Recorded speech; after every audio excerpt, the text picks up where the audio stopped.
Olá, bom dia a todos e a todas. É um prazer estar aqui. Eu começo agradecendo o convite para fazer parte desse evento muito importante para discutir educação aqui e desigualdade educacional, né, no Brasil. Então, agradeço à Fundação Tite Setúbal, o Nexo. O INSPER, eu sou daqui, não preciso agradecer, né? Mas dizer que é um prazer falar desse tema. Eu tenho discutido bastante a questão da desigualdade, né, no Brasil, sob vários aspectos, há muito tempo. Então, eu vou apresentar um pouco a minha visão sobre esse tema. Tá? Eu trouxe uma apresentação e vamos a ela. Bom, primeiro, para ilustrar a minha visão sobre esse contexto, a gente tem aqui educação como uma das variáveis mais importantes para uma sociedade se desenvolver com justiça social. Tá? Por quê? Porque educação leva a aumentos de produtividade, torna as pessoas e as empresas mais produtivas, o que leva ao crescimento econômico no longo prazo. O país está estagnado em termos de crescimento, de produtividade, há 30 anos. Então, a gente precisa crescer mais. Ao mesmo tempo, a educação tem um papel importante de melhorar a cidadania, as pessoas cuidam mais do meio ambiente, votam melhor e assim por diante. Por outro lado, ao mesmo tempo que aumenta a produtividade, a educação tende a reduzir a desigualdade e a pobreza. Tá? Por quê? Porque, geralmente, a elite se educa primeiro e depois vêm os mais pobres. Agora, quando os mais pobres se educam, eles vão ganhar um salário maior no mercado de trabalho, o que reduz a desigualdade de renda, né? E também a pobreza. E os programas de transferência de renda, tipo Bolsa Família, são muito importantes, porque eles reduzem a pobreza diretamente e são programas condicionais. Então, para receber o programa, as famílias têm que colocar seus filhos na escola. E aí você consegue manter um círculo virtuoso de redução de desigualdade e pobreza. A única coisa que está faltando para completar o ciclo é a qualidade da educação. Então, como a educação no Brasil tem uma qualidade muito baixa, as pessoas vão para a escola, das famílias mais pobres, e não conseguem aprender o suficiente, nem permanecer até o final do ensino médio, de forma a ingressar no mercado de trabalho formal e ganhar salários maiores e assim por diante. Então, é uma peça que está faltando aí nesse círculo, é a qualidade da educação, especialmente no sistema público. Uma das coisas importantes que me instigaram aqui nesse debate é discutir educação aqui dentro da educação. Então, educação reduz a desigualdade. Mas, se houver desigualdade educacional, então, quer dizer, nesse ponto, no limite, se a educação só consegue melhorar o aprendizado dos que já são mais ricos, esse efeito da educação sobre a desigualdade seria atenuado, tá? Porque geraria uma desigualdade dentro do próprio sistema. Tá? Então, vamos falar um pouquinho sobre a desigualdade no Brasil como um todo, porque eu acho que a desigualdade no Brasil, que é uma coisa clara, importante, extrema, acaba impactando a desigualdade educacional também, né? Obviamente, porque a desigualdade dentro do sistema educacional reflete, em grande parte, uma desigualdade que vem de fora do sistema. Né? Então, por exemplo, vamos falar de desigualdade de renda, por exemplo. O Brasil é citado como um país de desigualdade extrema. Né? Então, uma pessoa que está nos 0,01% mais ricos no Brasil ganha em torno de 6 milhões de euros por ano. A mesma coisa que uma pessoa na Europa. Então, uma pessoa na Europa, o 0,01% ganha 6 milhões de euros. Tá? Então, não importa se você é muito rico, não importa se você está no Brasil ou na Europa. Agora, os 50% mais pobres, quer dizer, a metade mais pobre da população, na Europa ganha 14 mil euros, e no Brasil ganha 2 mil euros. Então, a grande diferença é essa. Quer dizer, os mais pobres no Brasil têm uma renda muito baixa em comparação com outros países, ao passo que os mais ricos têm uma renda igual, não importa onde eles estejam. De forma que a razão entre 1% mais rico e os 50% mais pobres, no Brasil, é 100 vezes, comparável ao Oriente Médio e à África do Sul, ao passo que na Europa é só 30 vezes. Então, eu acho que, quando a gente vai olhar a desigualdade educacional, a gente tem que ter em mente essa desigualdade que vem antes da educação. Né? Quer dizer, se tem filhos que nascem aqui, com 6 milhões de euros, O desafio é imenso, você dá a mesma qualidade da educação para esses que ganham 2.000 euros. Esse é o tamanho do nosso desafio, né? Quer dizer, é uma desigualdade imensa que vem antes da criança chegar na escola, né? Mas assim, é impossível? Não, mas temos que ter ciência que é muito difícil você reduzir a desigualdade nesse contexto, tá? Bom, em termos históricos, o que aconteceu? O Brasil acabou se tornando uma sociedade muito desigual porque nós esquecemos, ou não quisemos, investir em educação no passado. Então, quando a gente olhar aqui a taxa de analfabetismo, você vê, por exemplo, que, em 1950, 50% da população brasileira era analfabeta, tá? Em 1950. Ao passo que, na Argentina, isso era 18%, na Espanha, 18%, na Argentina, 10%, e nos Estados Unidos, menos do que 5%. Tá? Então, o Brasil deixou que metade da sua população, em 1950, fosse totalmente analfabeta. Tá? E, claro que isso impediu o progresso dessa camada e agravou essa desigualdade que a gente vê hoje em dia. E a gente tem que conviver com criminalidade elevada, todos os problemas associados à desigualdade. Tá? Esse gráfico também mostra um pouco da desigualdade por cor, né? Eu estou fazendo esse artigo que eu estou olhando a história da desigualdade no Brasil. Então, se você olhar, cada pontinho aqui é um município. Os municípios que tinham mais negros, pardos e indígenas em 1872 tinham menos alfabetizados em 1920. Tá? Então, se você olhar 1872 como início, esses municípios, que tinham uma proporção muito pequena de brancos, são os municípios que, até hoje, têm menor escolaridade. Tá? Então, nós estamos falando de um século, mais de um século, e essa persistência da desigualdade por cor, tá? Que a gente tem no Brasil. É um dado histórico impressionante. Esses municípios aqui, com grande porcentagem de escravos e indígenas, até hoje, a diferença entre brancos e negros, em 2010, ainda é maior. Outra coisa que é importante, um artigo que eu escrevi para o Valor semana passada, é olhar a pobreza extrema. Porque a gente quer que os mais pobres aprendam. Mas eu acho que o mínimo para aprender é você ter uma alimentação mínima adequada, né? E aqui a gente vê que, em 1990, nós estamos falando de um período mais recente, 25% das crianças de 0 a 9 anos eram extremamente pobres, estavam abaixo da linha de indigência. Tá? Então, não tinha alimentação adequada. Então, é importante entender isso, porque a gente quer que essas crianças aprendam, mas elas não estão nem comendo o suficiente, né? Então, ainda bem que isso se reduziu bastante. Então, essa é a boa notícia. Então, a proporção de extremamente pobres passou de 25% para 5%.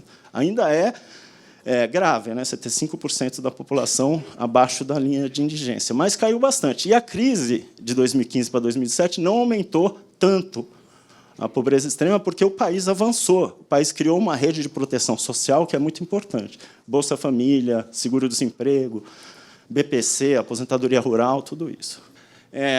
E aí, dos anos 90, a gente teve essa fantástica evolução educacional. Os anos de estudo de uma pessoa de 22 anos de idade era apenas 6 em 92. Então, essa pessoa concluía o primeiro ciclo do ensino fundamental. E hoje ela conclui o ensino médio, basicamente. Tá? Então, um jovem de 22 anos, vamos enfatizar isso, em 1992, ele só concluía o primeiro ciclo do fundamental, em média. Hoje ele termina o ensino médio. Então, um grande avanço educacional no Brasil. E isso fez com que a desigualdade caísse. Então, essa aqui é a desigualdade, o Gini, de renda, que era 0,6 e hoje em dia é 0,52. Então, o avanço educacional, como a gente previa, reduziu a desigualdade. Além do salário mínimo, que também teve um papel muito importante, o salário mínimo aumentou muito nesse período, e também os programas de aposentadoria que são ligados ao salário mínimo também produziram esse aumento. Tá? Então, o país está um pouco melhor nesse sentido. Mas a qualidade da educação é muito baixa. Então, a maioria de vocês já conhece esse número. No Brasil, você tem 70% dos jovens de 15 anos estão abaixo do nível 2 do PISA, que é um nível mínimo de aprendizado, né? O 2, a gente considera. Então, a qualidade da escola, tanto pública como privada, é muito ruim aqui no Brasil. Tá? você comparar com outros países, México é 60%, Chile 50%, mas se você olhar Coreia, Canadá, Finlândia, está abaixo de 20%. Tá? E o mais sério é que, entre os 70%, estão quase todos aqueles que serão professores. Tá? Eles estão entre essa 70% que estão abaixo do nível 2 no PISA. Então, mais uma dimensão do desafio que a gente tem. Porque a gente vai ter que melhorar a educação, sendo que os jovens que querem ser professores sabem muito pouco ciência, matemática e leitura. Tá? Então, como fazer isso? Como reduzir a desigualdade nesse contexto? Uma outra coisa que a gente fez é a questão de habilidades socioemocionais. Então, a gente fala, é importante medir não só desempenho cognitivo, mas socioemocional. Então, qual a medida socioemocional que a gente fez? A gente olhou o desempenho dos alunos ao longo da prova do PISA. Tá? Então, o PISA de 2015 foi feito no computador. Então, a gente sabe quanto tempo o menino ou a menina ficou em cada questão, a gente sabe se ele abriu a questão ou não, e isso é muito importante para todos os alunos do PISA. Os dados estão disponíveis, é só baixar, mas são assim, milhares de observações. Né? Mas olha só o desempenho dos alunos brasileiros. Começa a prova. Aqui é o brasileiro, aqui o aluno da Coreia e da Finlândia. Tá? Finlândia e Coreia. Então, na primeira questão, os alunos, só 30% dos alunos acertam a questão. Tá? Na Finlândia e na Coreia, 60%. Na Finlândia e Coreia, flutua ao longo da prova o desempenho entre 50% e 60%. No Brasil, olha como cai. Chega aqui, é só 10%. Aí tem um aumento aqui e depois cai. Eu fiquei muito tempo pensando o que era esse aumento. Aí eu pedi para os meus estagiários, eles resolvem essa questão. Aí eu falei, mas por que tem esse aumento? Aí os estagiários, é porque tem um break. Na metade da prova tem um break. Eles descobriram, tem um break. Então, aí tem um break, os alunos param um pouquinho, respiram, tomam um refrigerante, voltam, aí eles acertam e depois caem de novo ao longo do tempo. Então, isso é muito importante. Por quê? Porque os alunos brasileiros eles vão mal no PISA porque eles não abrem a questão do PISA. Então, se você olhar aqui, essa aqui é a porcentagem de alunos que não abre a questão, tá? Aqui no Brasil. Começa com 0, todo mundo abre. Aí vai passando a prova. Chega aqui no intervalo, antes do intervalo, 60% dos alunos nem abriram essa questão. Eles não chegaram nessa questão. Então, a gente fica se perguntando, por que o Brasil vai tão mal no PISA? Os alunos nem abrem a questão, como é que eles vão responder? Entendeu? Eles não chegam lá. Aí tem o break, aí todo mundo começa de novo, fresh start. Aí, rapidamente, começa para lá. Tá? Então, por que eu acho importante esse artigo que a gente fez? Porque é importante entender por que os alunos brasileiros não desistem, por que eles desistem da prova. Tá? Será que é por falta de resiliência? Será que é falta de controle do tempo? Será que não ligam para a prova? Muita gente acha que eles não ligam para a prova. Se perguntam assim, o PISA vale alguma coisa? Não. O professor fala, então eu não vou fazer. Então, mas nos outros países eles fazem, né? Na Finlândia, na Coreia e tudo. Então, acho que é importante a gente discutir isso também. Pode ser uma medida socioemocional, que também cria vários obstáculos para o Brasil. Acho que o conceito central, quando a gente fala de desigualdade, é a igualdade de oportunidades. Né? Então, o que a gente precisa é que as crianças tenham a oportunidade de realizar seus sonhos na vida, não importa onde elas nasçam. Tá? Se nascem numa família rica, numa família pobre, numa região rica, numa região pobre. Tá? Esse é o conceito central. E, para isso, você tem que investir desde a primeira infância. Tá? Já diz o Heckman aqui que investir nas crianças, quanto mais cedo, melhor. Então, a gente está tendo grandes progressos na educação, mas falta investir na primeira infância, antes das crianças chegarem na escola. Porque as desigualdades começam a surgir antes delas entrarem na escola.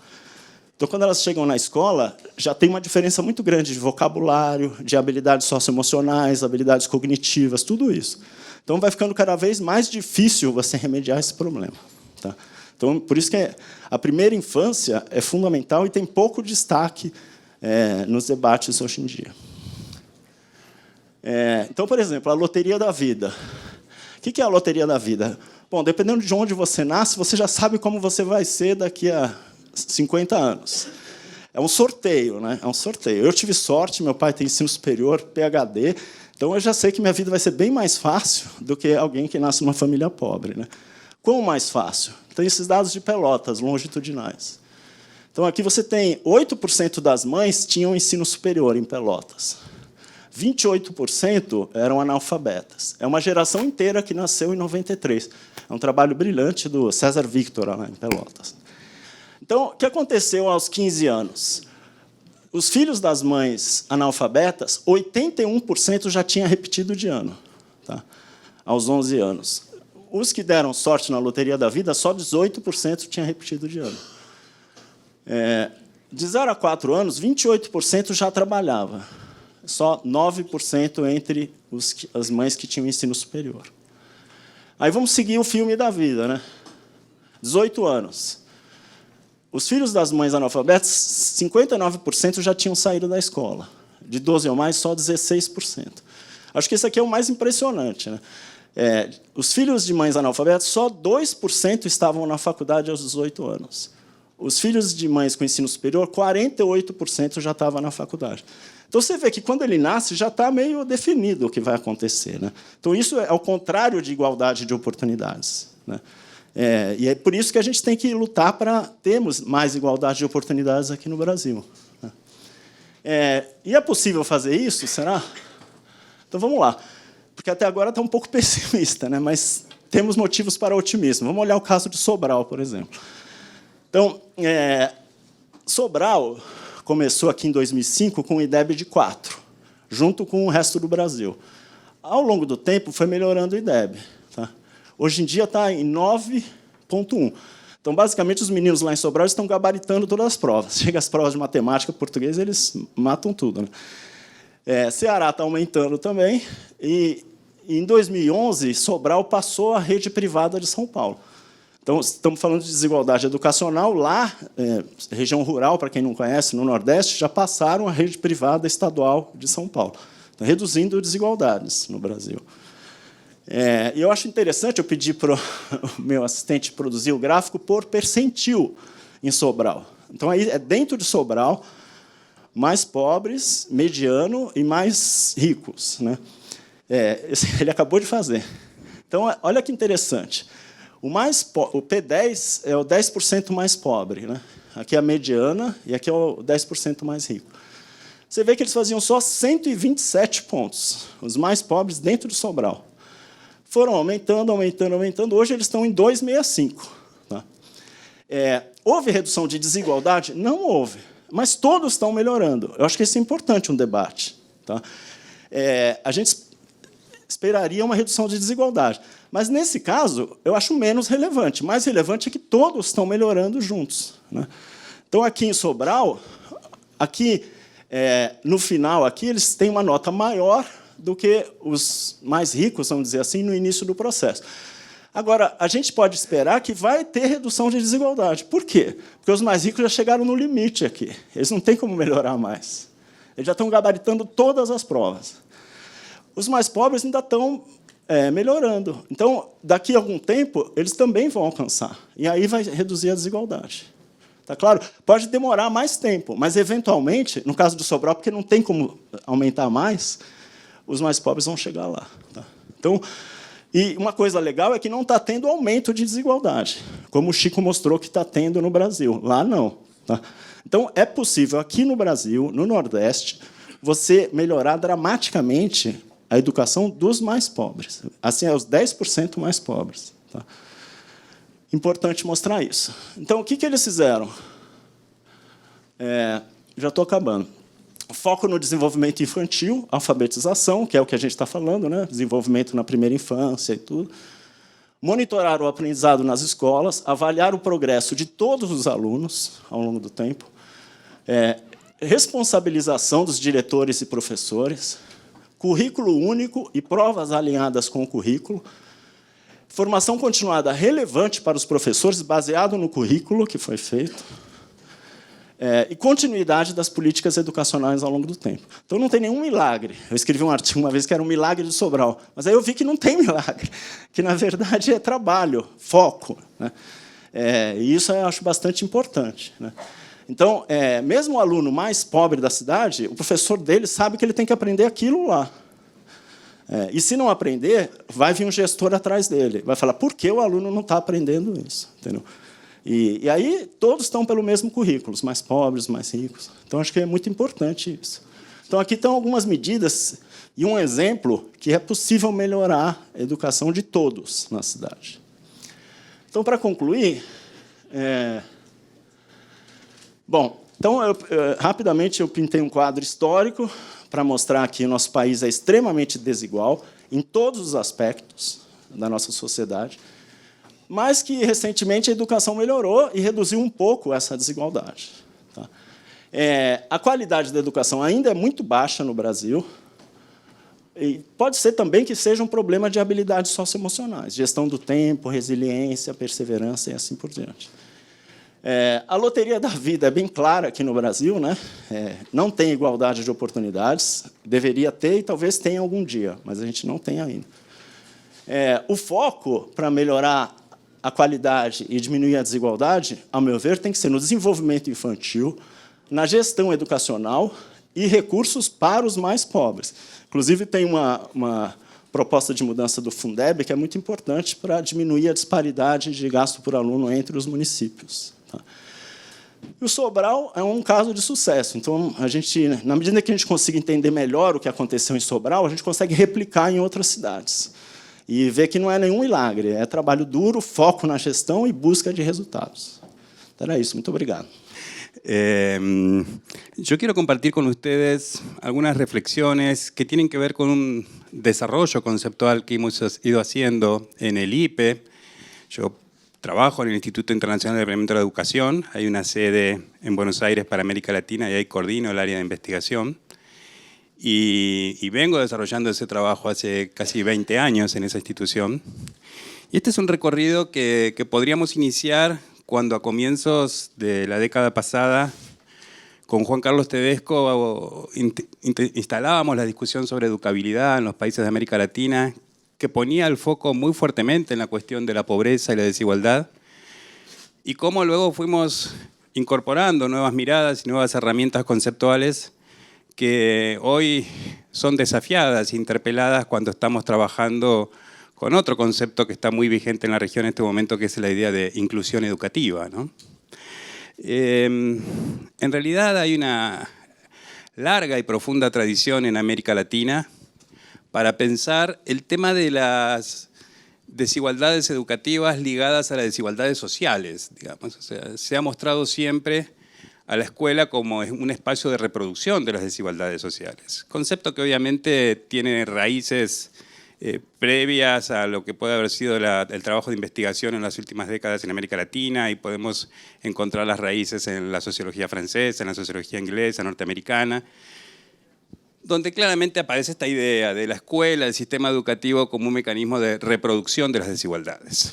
América Latina le agrega un plus cuando muestra que los sistemas educativos no solo reproducen las desigualdades, sino que además las profundizan.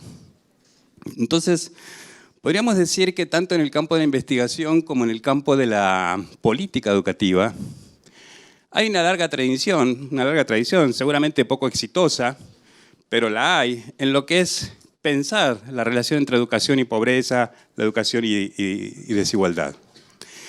Lo que nosotros venimos notando en esta última década, podríamos decir, es un nuevo fenómeno que siempre existió, pero que se viene teniendo visibilidad ahora, tal vez por los nuevos marcos de referencia en la reflexión y en la política que estamos teniendo, que nos permite afirmar que los sistemas educativos no solo reproducen las desigualdades o profundizan las desigualdades, sino que también generan nuevas desigualdades.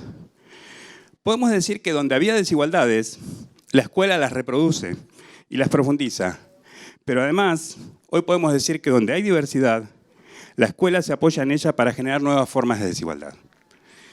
La necesidad de pensar la relación entre desigualdad y diversidad se hace cada vez más necesario para pensar la forma en que la escuela se relaciona y el sistema educativo se relaciona con los escenarios de desigualdad, pero también cómo se relaciona con un contexto de diversidad, particularmente porque lo que podemos ir afirmando es que, en principio, frente a esos escenarios de diversidad, la escuela profundiza y genera nuevas desigualdades. Este es el punto en el que me quiero enfocar ahora, y para hacerlo invito a recurrir a una imagen que para nosotros ha sido siempre muy útil, que es la imagen del alumno ideal versus el alumno real. Cuando hablábamos del alumno ideal, que es un concepto una estrategia analítica que pensamos hace ya una década o más, no queríamos decir el alumno que me gustaría tener, sino el alumno que el docente tiene en mente en el momento en que prepara la clase, el alumno que la escuela tiene en mente en el momento que se organiza. Podemos imaginar la situación en el receso de verano, docentes, directivos, pensando el próximo año, pensando la escuela, las prácticas, las clases. Y obviamente para hacer eso tienen que tener un alumno en la cabeza. Eso es inevitable. Yo para preparar esta presentación intenté pensar en qué contexto iba a estar para saber qué tono darle, digamos. Es necesario tener una representación del interlocutor en la cabeza. El punto es que cuando llega el primer día de clases, lo que suele pasar es que a esos directivos y a esos docentes, cuando abren la escuela, se les llena el aula de alumnos que poco tienen que ver con aquel con el que estaban pensando. Y creo que ahí hay una de las claves para entender cuáles son los mecanismos que van generando esta tensión entre lo que es el alumno esperado por la escuela, esperado porque pensó en ese alumno cuando se construyó su plan, y cuáles son los alumnos reales. ¿Quién es ese alumno ideal que las escuelas tienen en mente? Hemos hecho el ejercicio de tratar de desentrañarlo. Hay varias maneras de tratar de reconstruir en quién piensa la escuela cuando piensa sus prácticas. En primer lugar, si pensamos que sigue siendo habitual en la mayoría de nuestros países que se dé tarea para el hogar, ahí sin dudas estamos pensando en un alumno que tiene la posibilidad de hacer la tarea para el hogar, que tiene un espacio en su casa, que tiene el tiempo y las condiciones para hacer la tarea en el hogar. Cuando estamos pidiéndole a comienzo de año la lista de materiales que tiene que comprar para artes plásticas, para música o los libros y los cuadernos, estamos pensando en un alumno que tiene la capacidad de hacer esas compras. O sea, en principio, el alumno en el que piensa la escuela difícilmente sea un alumno pobre. La escuela suele pensar en un alumno de clase media, digamos. Por otro lado, cuando analizamos el calendario, ¿no?, de qué mes a qué mes van las clases, cuántos días a la semana, en qué horario las hace y todo, claramente la escuela está pensando en un alumno urbano. Entonces, en principio podemos decir el alumno que los docentes tienen en mente cuando planifican sus tareas es el alumno urbano de clase media. Cuando vemos cómo persisten en las escuelas, en las prácticas los docentes, a través de mecanismos formales o informales, montones de micromecanismos cotidianos de discriminación que hacen que quienes pertenezcan a las comunidades indígenas, a los afrodescendientes y demás, lo cotidiano se le haga cada vez más incómodo, podríamos sostener que en general la escuela piensa en el urbano blanco de clase media. Esa era la primera imagen que nosotros trabajamos, pero luego en las entrevistas con docentes empiezan a aparecer otras imágenes que nos dan mayor complejidad. Por ejemplo, cuando un docente dice en una entrevista cómo quieren que a esa niña le vaya bien, si desde que está aquí su madre ya tuvo 3 parejas. Entonces uno diría, ¿qué tendrá que ver? Pero al mismo tiempo uno dice, si un docente cree que tener 3 parejas es malo para su hijo, a ese hijo seguramente le va a ir mal. Lo mismo pasa cuando otro docente decía, este niño difícilmente tenga una buena educación porque su padre está preso. La lógica es la misma. Entonces ya no alcanza con un urbano blanco de clase media, sino que debiéramos decir de familia bien constituida, con la mamá y el papá casados y de moral intachable, donde nadie pueda haya pasado por una cárcel, digamos. Y permítame detenerme un poquito más en este punto. Yo creo que el verdadero alumno deseado aparece cuando uno realmente profundiza con la conversación con los docentes y le pregunta a los docentes cómo describe a sus alumnos. Hábleme de Juan, hábleme de María. Notarán que en general los describen por lo que no son. Los describen por la negativa. Ah, Juan, el problema que tiene es que no tiene apoyo por parte de la familia. Y María no tiene paciencia, ¿no? Y así uno empieza a descubrir que es habitual que los docentes describan a sus estudiantes por lo que no son. Si yo describo a alguien por lo que no es, no estoy hablando de esa persona, estoy hablando de mí, estoy hablando de mi expectativa. Por lo cual es en esas definiciones donde uno puede entender cuál es el alumno que le hubiera gustado tener a ese docente, el alumno al que siente que puede capacitar. En una investigación bastante grande que hicimos Colombia, Perú, Chile y Argentina usábamos este recurso y una de las investigadoras se tomó la tarea de tomar nota de todas estas definiciones negativas, por la negativa que los docentes dan. Y ahí Marisa Stigar, esta investigadora, nos cuenta que el alumno deseado por los docentes es aquel que sabe hacer su trabajo como estudiante, es autónomo en responder a sus aprendizajes, realiza sus trabajos, lee bastante, sabe proyectarse hacia el futuro, no necesita que nadie le diga qué debe hacer, es consciente del papel que tiene como estudiante y como ser social, tiene interés en mejorar, en superarse, es solidario, democrático, resolutivo, emprendedor, puntual, cuenta con el apoyo de su familia, es comprometido, activo, partícipe, disciplinado, aplicado y respetuoso. Si un alumno cumple con esas características, seguramente le va a ir bien. En la medida en que los alumnos se alejan de esas características, empiezan a pagar el precio de ser diferentes a esas características. Lo que sucede en los hechos es cómo se dan estos mecanismos concretos, por qué estos chicos pagan los precios. Hay muchos mecanismos que nosotros hemos encontrado. Algunos tienen que ver con prácticas institucionales que conservan mecanismos clásicos de discriminación. Las escuelas en nuestra historia, sobre todo la escuela secundaria, han sido hechas para seleccionar, para filtrar, por lo cual tiene montones de mecanismos institucionalizados de discriminación que aún persisten, ¿no? Que hoy nos parecen insostenibles, pero que en algún momento tenían toda la legitimidad. Y los docentes eran formados para aplicar esos mecanismos, era parte de la formación docente. Bueno, todos esos mecanismos todavía persisten. Hay muchos prejuicios por parte de los educadores que se debe o a la formación que recibieron o a la débil formación que recibieron, como estos ejemplos que daba, cómo a esta chica le va a ir bien si la madre ya lleva 3 parejas en el año. Hay una hipótesis que nos quedó a nosotros de un trabajo que hicimos en Paraguay sobre el acoso escolar, sobre el bullying, ¿no? Donde también sentimos que el bullying es un mecanismo con el que cuenta la escuela para echar a aquellos que la escuela ya no puede echar. Lo planteo como hipótesis. Pero la condescendencia que tiene muchas veces la escuela con respecto a este tipo de situaciones, la liviandad y la ligereza con que los trata, nos permite sospechar en algunas entrevistas de que el bullying es el modo en que los estudiantes hacen ese trabajo, digamos, sucio que la escuela no puede hacer. Pero el principal mecanismo que encontramos por el cual funciona cotidianamente una instancia de discriminación es que el docente trata a todos sus alumnos como si fueran ese alumno ideal.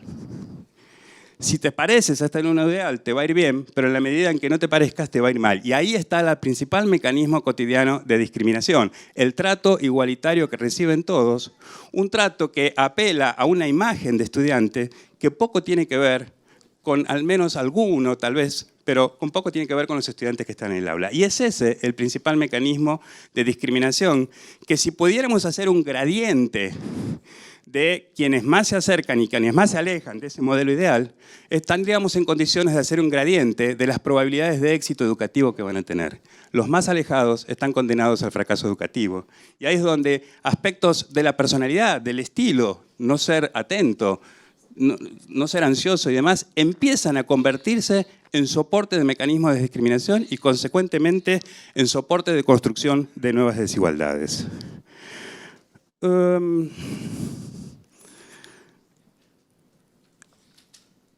Se instala ahí el tema de quién es el sujeto. O sea, si decimos que el principal mecanismo es la distancia que hay, o sea, tratar al alumno real con la imagen de ese alumno esperado, la solución, la neutralización de ese mecanismo consiste específicamente en empezar a promover una práctica que se inspire en el alumno real, que realmente tenga en mente quiénes son los alumnos que van a estar en la escuela. Y ese alumno, ese grupo es sumamente heterogéneo, por lo cual aparece el tema de la identidad, el tema de la individualidad para ser puesta en el centro del aula. Nosotros en este momento estamos haciendo una investigación muy interesante en Perú que tiene que ver con Perú está reformando en este momento la educación secundaria y lo que nosotros estamos haciendo es ofrecerle al Ministerio de Perú una especie de respuesta a la pregunta de quiénes son los estudiantes que van a ir a esas escuelas, quiénes son los adolescentes y jóvenes, precisamente para que se piense una educación pensando en ellos, no en ese alumno ideal, buscando precisamente alejante de eso y entendiendo que ese insumo es clave para pensar esta nueva política educativa. el tema entonces es dejar de pensar ese estudiante en abstracto y armar las clases a la medida del estudiante real. La Agenda 2030, que tiene plena vigencia y que realmente en América Latina ha tenido un peso muy fuerte, instala, reaviva, le da centralidad a un debate que ya existía, pero que en este momento se convierte en inevitable, que es el debate que tiene que ver con la idea de inclusión educativa. La verdad que la idea de inclusión educativa es central para pensar este tema si entendemos que inclusión es la contracara de la discriminación, digamos, o sea, es lo opuesto a la discriminación.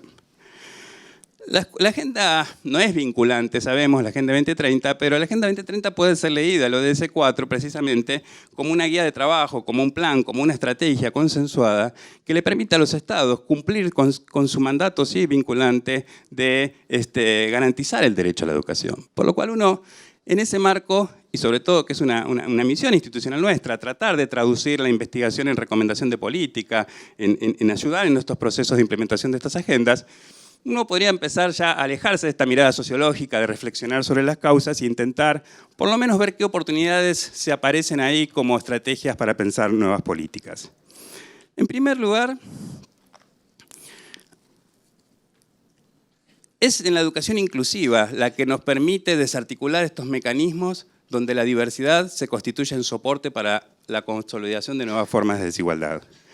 Por un lado, nos invita a repensar la escuela. La idea de inclusión nos invita a pensar una escuela que ya no parte de la premisa de tratar a todos por igual, sino al contrario, que empieza a tratar a cada uno por quien es. Y eso es fundamental.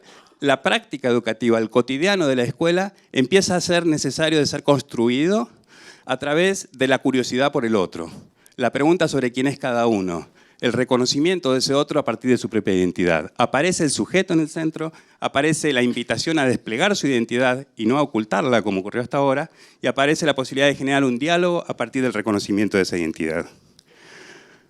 Por otro lado, nos invita a repensar el concepto de diversidad.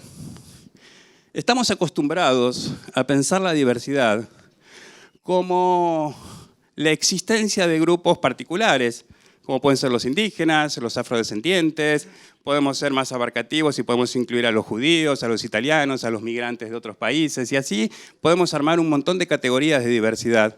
Pero podríamos decir, de alguna manera, que esa concepción de diversidad se sustenta sobre una idea, que es que todos somos iguales y los únicos diferentes son ellos.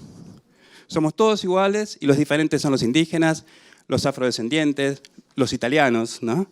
Y creo que la idea de inclusión nos interpela y nos obliga a partir de la premisa de que todos somos diferentes.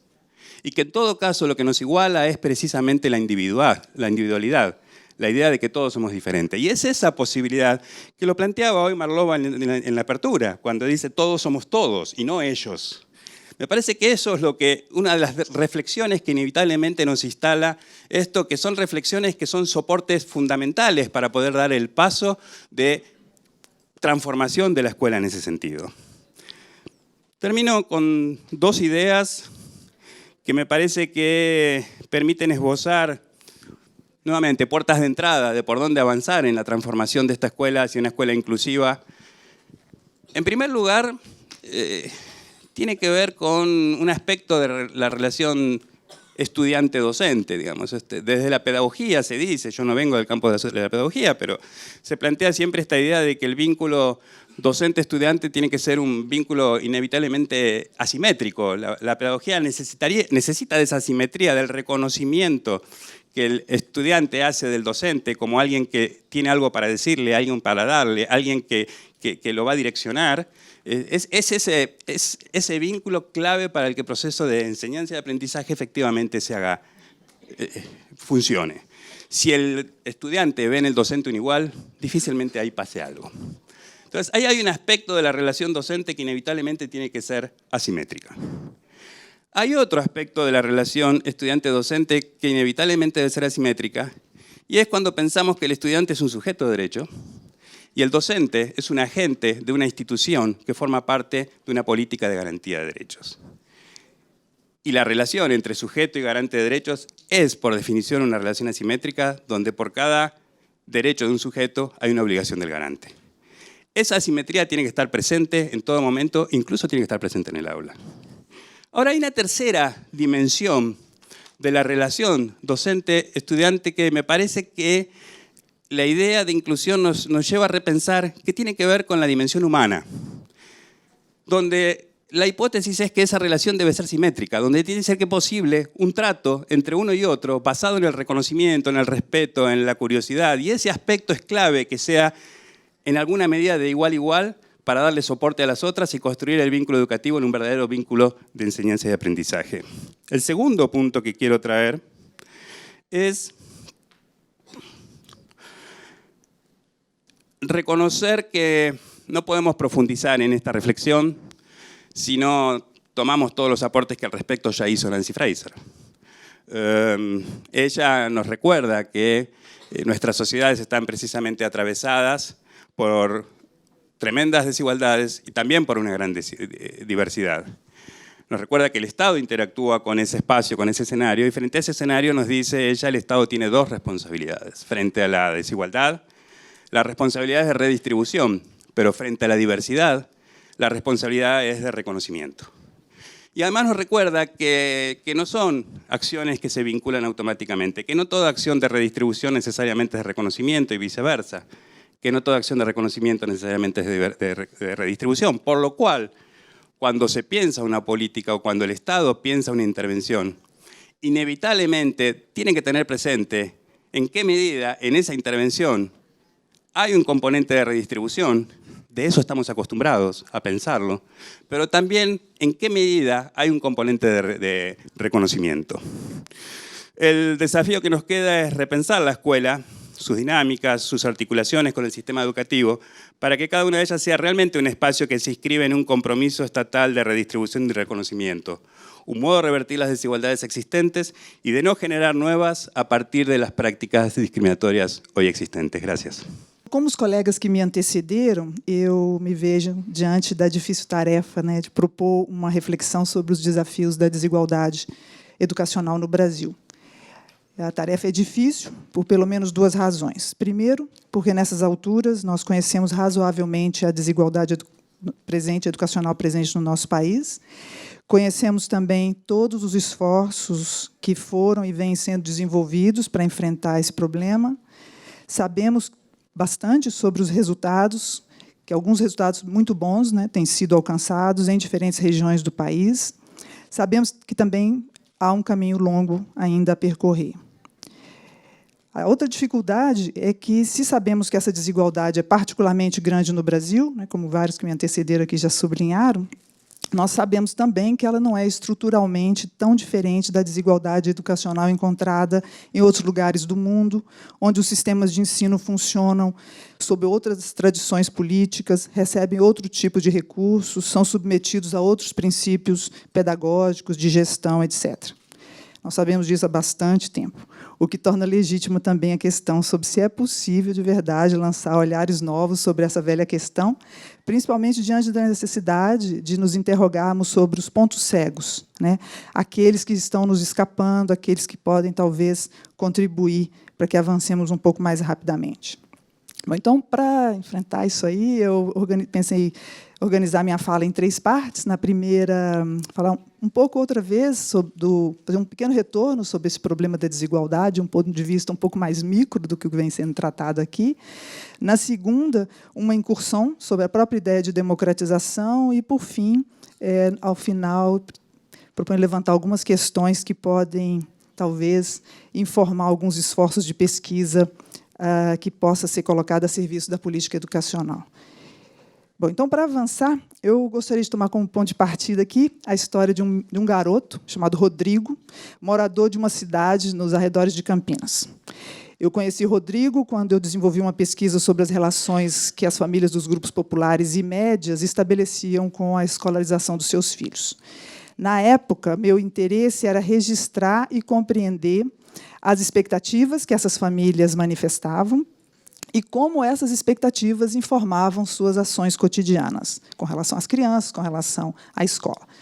Como parte desse projeto, nós examinávamos também as relações desses filhos, dessas crianças, com a sua própria escolarização e com as expectativas dos pais. Então, nosso primeiro encontro com as famílias desse bairro se deu quando os seus filhos tinham entre 10 e 11 anos. Depois, um segundo encontro, quando eles tinham 14 e 16 anos, já no começo dos anos 2010, por aí.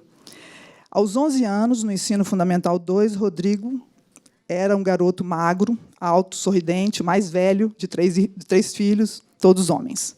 Os pais de Rodrigo tinham chegado a Campinas depois de uma longa rota de imigração iniciada na geração anterior. Como vários dos seus vizinhos nesse bairro, saíram de Minas ainda pequenos, em busca de melhores condições de trabalho na agricultura paranaense, deixaram o Paraná já jovens adultos para buscar melhores empregos em Campinas, dessa vez na indústria. Quando eu conheci a família, o casal já estava em Campinas há 20 anos. A mãe trabalhava como faxineira diarista e o pai, que trabalhara durante muito tempo, ou um bom tempo, nas indústrias da região com carteira assinada, havia sofrido um derrame. Ele tinha 39 anos. Então, ele estava afastado da fábrica, recebia uma pensão do INSS e fazia bicos para complementar a renda. Durante todo o tempo que convivemos com essa família, nós percebemos que a renda era baixa, mas ela razoavelmente estável. Ela permitia aquilo que o Naércio já falou, permitia que todos comessem, permitia que houvesse uma certa previsibilidade, não tinha risco de ser despejado, não tinha caso de violência, de desemprego crônico, de alcoolismo, nada disso. O casal havia construído com suas próprias mãos e a ajuda de alguns vizinhos uma boa casa de 2 andares, em terreno próprio. A edícula que eles tinham usado, ficava nos fundos e que eles tinham usado como moradia enquanto construíam, era alugada para um jovem casal e complementava a renda. A mãe de Rodrigo tinha passado 3 anos na escola. Lia e escrevia com muita dificuldade. O pai tinha finalizado o antigo primário, se saía um pouco melhor. Ambos estavam profundamente investidos em garantir que os filhos fossem mais longe na escola. O destino era a faculdade.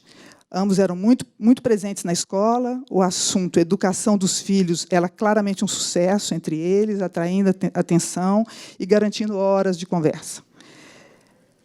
Rodrigo também gostava de falar sobre a escola, descrevia com prazer sua rotina, falava da afeição com relação aos seus professores, falava das matérias de que ele mais gostava.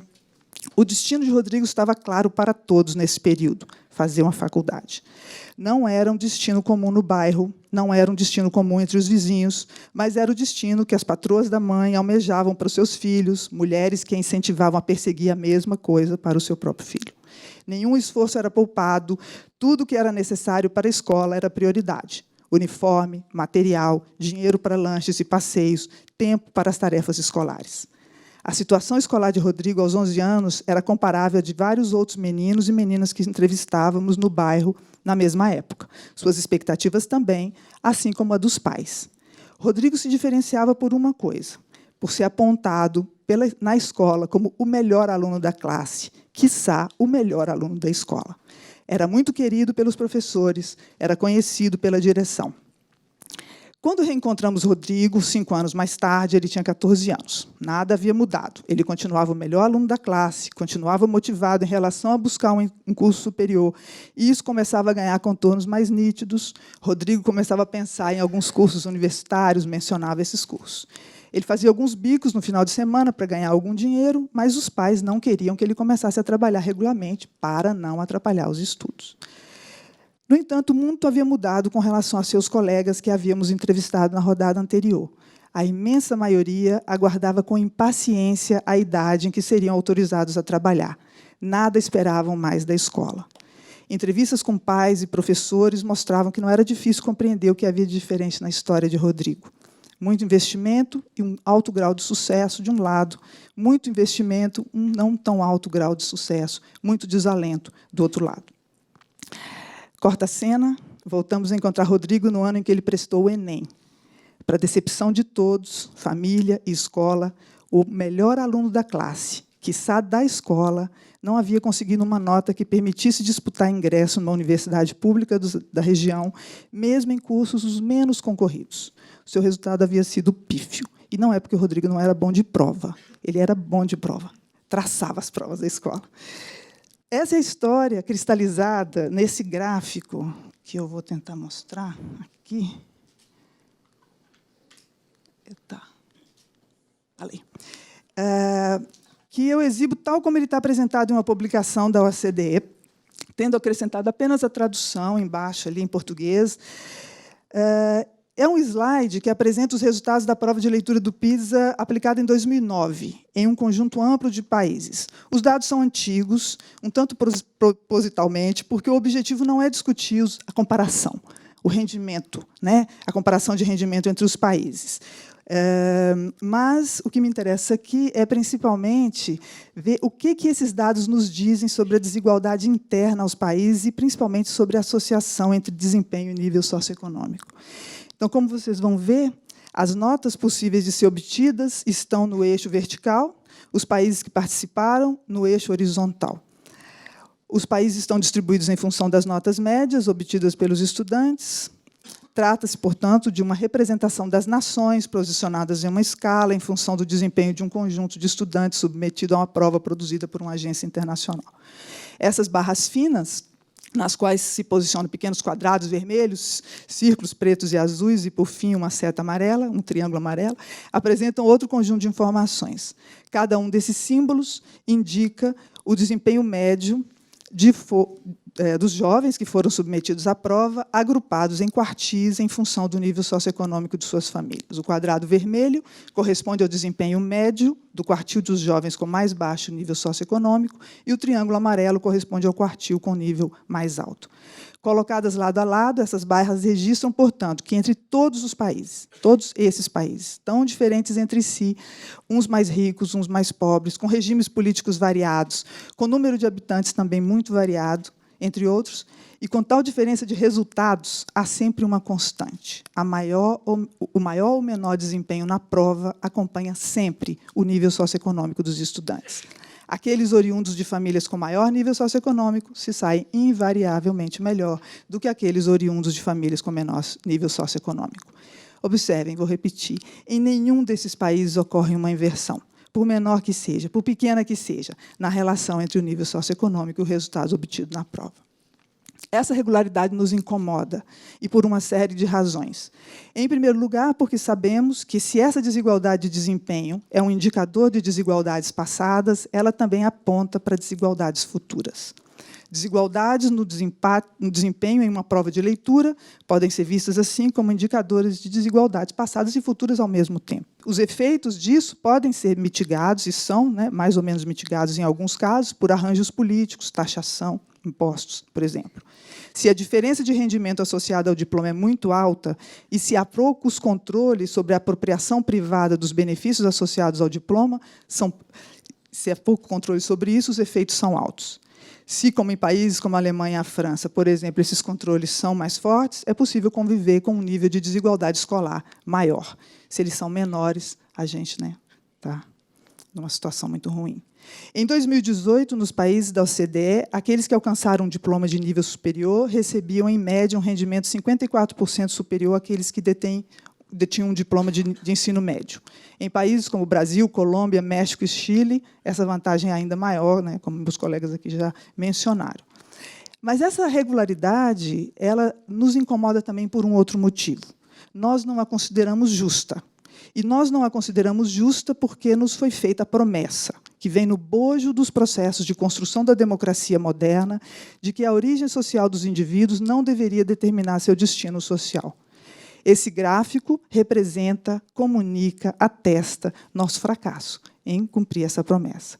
Nessa perspectiva, a escolarização obrigatória, ao oferecer a todas as crianças oportunidades pensadas como iguais, diplomas e certificados compatíveis com os resultados alcançados a partir do esforço visto como individual, oferecia um princípio de justificação da desigualdade de acesso a essas riquezas. Mas isso só pode funcionar se acreditamos, de fato, que igualdade de oportunidade funciona. Por fim, essa regularidade nos incomoda porque sua persistência em países tão insuspeitos como a Alemanha, Suécia e Finlândia, países com experiência, grande profundidade de experiência democrática, para nomear apenas alguns, ela é difícil de compreender depois de muitas décadas de investimento em pesquisa para compreender o fenômeno, de investimento na formulação, de investimento na implementação de políticas educacionais de diferentes tipos, mesmo que seus efeitos sobre as desigualdades sociais não sejam tão fortes quanto são no Brasil. Então, interessa compreender melhor, né, como que isso é produzido, né?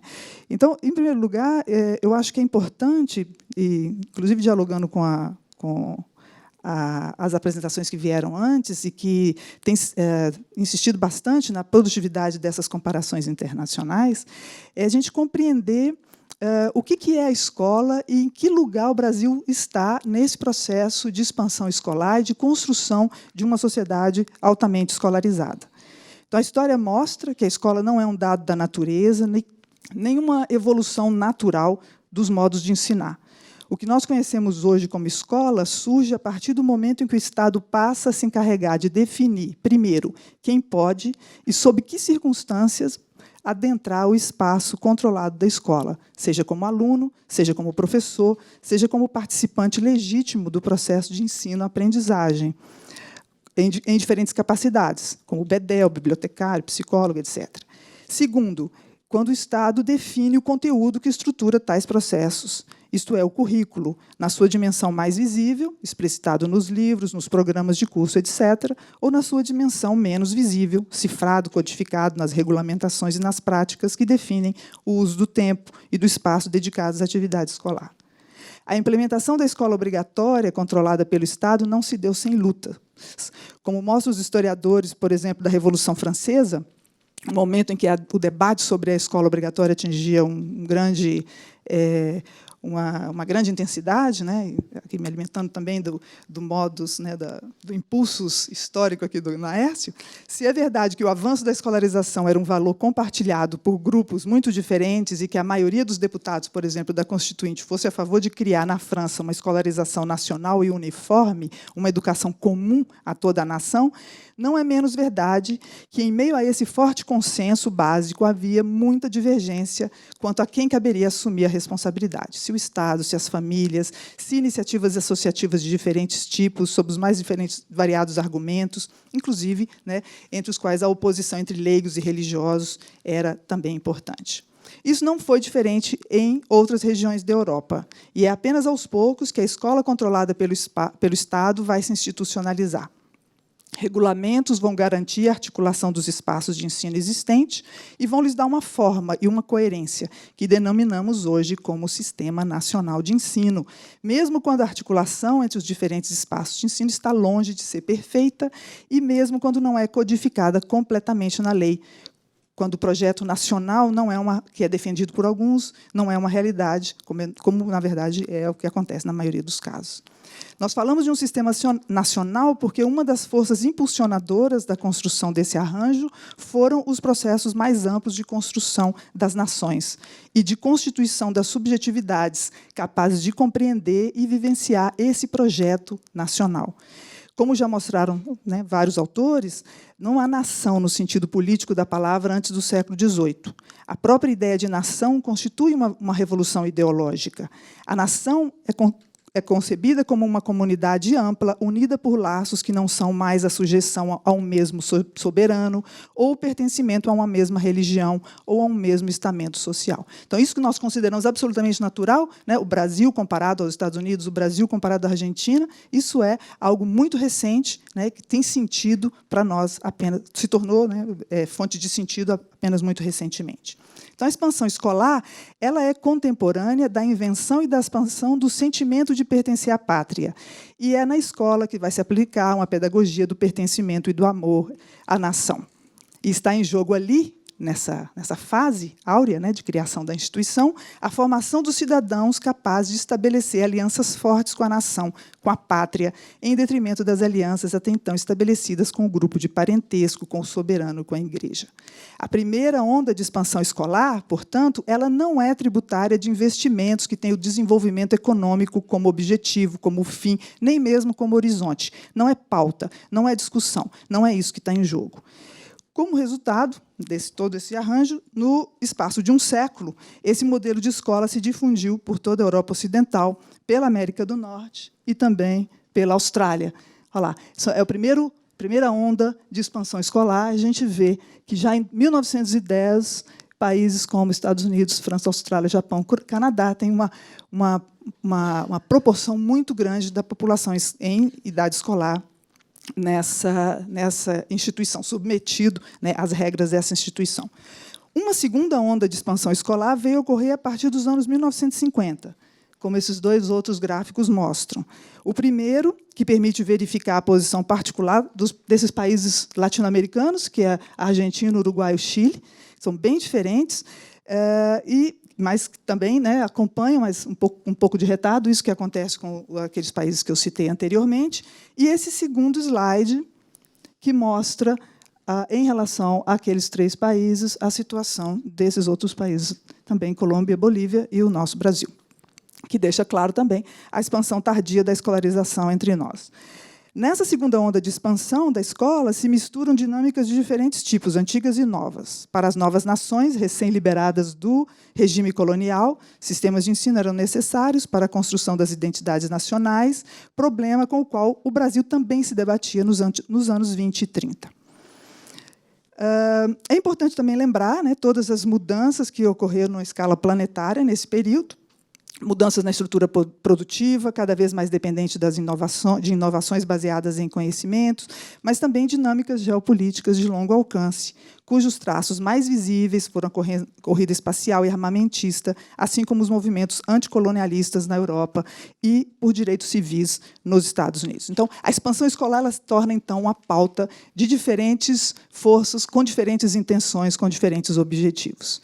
Entre 1950 e o final dos 60, as matrículas nos países da OCDE cresceram mais de 30% no nível primário, praticamente dobraram no secundário, se multiplicaram por 3 no superior, acompanhados por um gasto público com sistemas de ensino da ordem de 10% ao ano, representando o dobro do crescimento do PIB médio e 1,5 vezes o crescimento do total dos gastos públicos.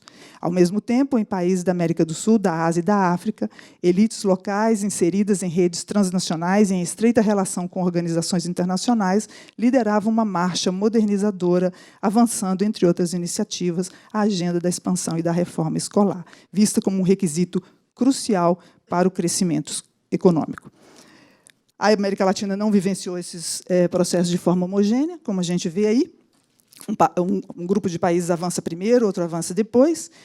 E o que interessa a gente pensar, eu acho, em função desses dados, é a pertinência ou a coerência, vamos dizer assim, de se fazer comparações, né, que não levem em conta essa história. Quer dizer, faz sentido comparar nível de gasto entre sistemas que já alcançaram a universalização da escola há várias gerações e aqueles, como é o caso do brasileiro, que ainda buscam essa universalização? Quando a gente diz o Brasil gasta quase como um país da Europa Ocidental, a gente está falando de coisas comparáveis, de fato? Então, nós precisamos reconhecer que a universalização passa por um trabalho de construção do sistema que supõe, desde a estabilização do fluxo de recursos, supõe a construção de um currículo nacional e passa pela estabilização dos contratos e carreiras de professores. Trata-se de um processo muito custoso, muito mais custoso do que aquele exigido para fazer um sistema de ensino já universalizado operar. A gente não pode se enganar contra isso. Em suma, a universalização obtida, alcançada no Brasil, não é uma conquista pequena, não pode ser desprezada. Da mesma forma, os ganhos em rendimento obtidos nas últimas décadas, em termos do aprendizado, também não é uma conquista pequena, também não pode ser desprezada. Talvez só aqueles que estão na linha de frente da política educacional são capazes de avaliar o custo envolvido nesses ganhos. Isso dito, é claro, a gente tem que dizer junto que os desafios são grandes e que seu enfrentamento exige uma compreensão maior do que eles são, de quais são exatamente esses desafios e do que eles significam, do que eles exigem. Essa é uma questão que tem atraído muita energia intelectual, ainda que não seja um problema novo. A crença no papel equalizador da escola se manteve por boa parte dos séculos XIX e XX, estou chegando no final, e ainda que a propensão dos sistemas de ensino a favorecer as crianças oriundas dos grupos mais privilegiados não tenha passado despercebida. Foi apenas na década de 50 que se reuniram as condições para a tomada de consciência mais geral de que os grupos sociais menos privilegiados estavam em desvantagem nesse processo. Como resultado desses dois movimentos, expansão escolar por um lado, descoberta da associação entre origem social e desempenho do outro, a educação escolar se tornou um dos maiores geradores de políticas públicas desse período, impulsionando reformas de vários tipos, todas elas inspiradas pela tentativa de se democratizar a educação, o que significava, para uns, ampliar o acesso de grupos até então excluídos, para outros, diminuir a associação entre origem social e desempenho. Os resultados são mistos, nós sabemos. Se é verdade que a expansão se acelerou, é verdade também que a desigualdade não desapareceu. Nós passamos de uma fase, né, e aí nós precisamos, né, pensar um pouco no que a gente ainda precisa saber. Nós passamos de uma fase em que a explicação sobre essa perpetuação do nível das desigualdades baseadas em nível socioeconômico era centrada nos estudantes e suas famílias, para uma fase em que o próprio sistema de ensino passa a ser colocado em questão. Na primeira fase, a desigualdade de resultados era atribuída, sobretudo, a diferenças, seja inatas, em termos de competência individual, ou a certos déficits de diferentes tipos, cultural, etc., atribuídos às famílias. Na segunda fase, acredita-se que toda criança tem as condições e o direito de aprender, né? Vários dos meus colegas já frisaram isso aqui. Busca-se, então, por explicações no interior do sistema. Outra vez, no entanto, há uma tendência a se tomar como unidade de análise as pessoas, os indivíduos presentes no interior das escolas. Os professores e professoras, assim como os gestores, se viram como objeto de forte escrutínio, ainda submetidos a uma análise baseada na ideia de déficit. E os resultados escolares passam progressivamente a ser cada vez mais atribuídos à competência, ou, mais comumente, à falta de competência desses profissionais. Como consequência, desde os anos 1980, muito recurso foi e tem sido direcionado no Brasil para os projetos de formação e treinamento, assim como para a formulação, produção de materiais. Esses movimentos de construção de explicação têm deixado na sombra algumas das dinâmicas escolares específicas que levam à produção dos resultados insatisfatórios e, em particular, aquelas dinâmicas que levam à construção de espaços de acumulação de desvantagens no sistema de ensino. No estado atual de produção de conhecimento sobre o processo escolar e sobre as condições de ensino presentes nas escolas brasileiras, tem ficado no escuro, principalmente, as condições de exercício da profissão por parte dos professores.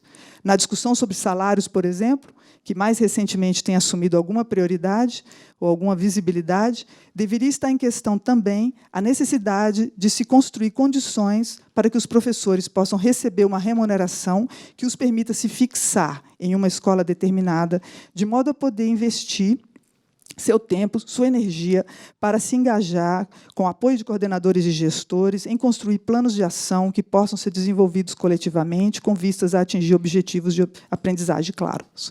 Eu sei que isso não é a realidade de todos os sistemas de ensino, mas é a realidade, ou de todas as redes de ensino, melhor dizendo, mas é a realidade da maior parte deles. Os professores não conseguem se fixar na sua escola, os gestores não conseguem fixar a sua equipe. Diferente disso, o que verificamos, então, no chão da escola é essa grande proporção de professores que atuam como substitutos temporários, de mais ou menos longo prazo, vários em disciplinas para as quais não receberam nenhuma formação, sem saber por quanto tempo continuarão nessa escola. Uma grande proporção deles vê sua carga didática distribuída em escolas disparatadas para conseguir fechar as contas no fim do mês, onde enfrentam situações muito diversas e veem sua atuação esfacelada em pequenos compartimentos, atuando basicamente como cumpridores de tarefa. Em segundo lugar, uma grande proporção de professores que ingressa na profissão por meio de oportunidades de servir como eventuais, como a gente diz aqui em São Paulo, adentrando nas salas de aula sem plano de trabalho, sem orientação, incumbidos da missão simples de preencher um horário, de controlar um grupo de adolescentes. Como permanecem nessa posição durante um bom tempo, passando em seguida para a posição de substitutos temporários, têm pouco ou nenhuma oportunidade de se profissionalizar de fato. Ao contrário, trata-se aí de um processo cumulativo de desprofissionalização, isto é, de contraposição aos esforços das universidades e dos cursos de formação em insistir e reiterar o quanto esse trabalho deve se apoiar em uma competência particular. E, por fim, para finalizar, em terceiro lugar, o que aprendemos no chão da escola é que histórias como a do Rodrigo, que mencionamos no início dessa apresentação, continuarão a ser mais frequentes do que gostaríamos se alguns dos entraves para o exercício da profissão docente não forem corajosamente atacados nessa nova onda de políticas educacionais significativas. E que é apenas uma ação coordenada nessa direção que vai permitir ao país aproveitar com mais eficiência toda a energia que as famílias e os professores têm despendido com a educação das nossas crianças e dos nossos jovens. Eu acho que foi muito impressionante o trabalho que o Naécio nos mostrou de um século de desigualdade. É quase como ele nos mostrasse uma lei de produção de desigualdade, uma lei econômica, social, política, e agindo durante tanto tempo. É realmente bastante impressionante como que, em alguns momentos, a gente tem uma mitigação dessa lei de desigualdade atuando, e é uma lei que me parece que ela só muda, como a Ana falou, nós conhecemos razoavelmente esse problema, né? E esse problema está aí para se manter, ou seja, existem aquelas forças que vão buscar manter essa lei e outras forças, que eu acho que esse evento aqui faz parte disso, outras forças que buscam alterar essa lei. Nós queremos alterar. E aí nós tivemos uma fala muito interessante que nos permitiu, do Néstor, de entrar na caixa preta. O Néstor nos fala, e é mais do que entrar na caixa preta da escola, é entrar na caixa preta da sala de aula. Então, eu acho que aqui nós temos uma outra frente muito importante também, que é um ponto difícil de entrar. Como entender o que acontece ali, que a gente tem batido muito na questão da formação dos professores, mas é mais do que formar, é formar partindo dessa realidade desse aluno, que não é o aluno idealizado, é o aluno real.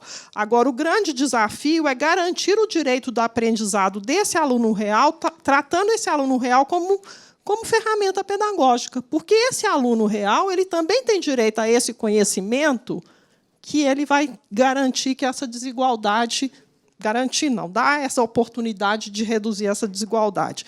E é muito interessante que a Ana vem nos contar dessa microsociologia, porque, quando a gente vai para esses sujeitos reais, a gente vê essa lei que perpassa todo um século, todas essa nossa situação econômica agindo no indivíduo. E aí nós temos esse enorme desafio de que conhecemos razoavelmente o problema, conhecemos as experiências, os esforços de governos, de estados, de municípios para enfrentar, mas, ainda assim, quando a gente pensa num país como o Brasil, eu acho que a gente... precisa, talvez, valorizar esses pequenos esforços, mas pensar que essa lei, que ela é tão forte, esse contexto, como o Naécio falou, olha, a gente tem que pensar nesse contexto. Essa que é a nossa situação. Então, aí eu acho que uma coisa que o Néstor falou, que eu acho muito importante, é o diálogo com a política. E essa política pública passa pela política. Então, lá no cantinho do slide do Naécio, tinha assim, cidadania e pensar mais no meio ambiente e votar melhor. Então, eu termino com essa fala.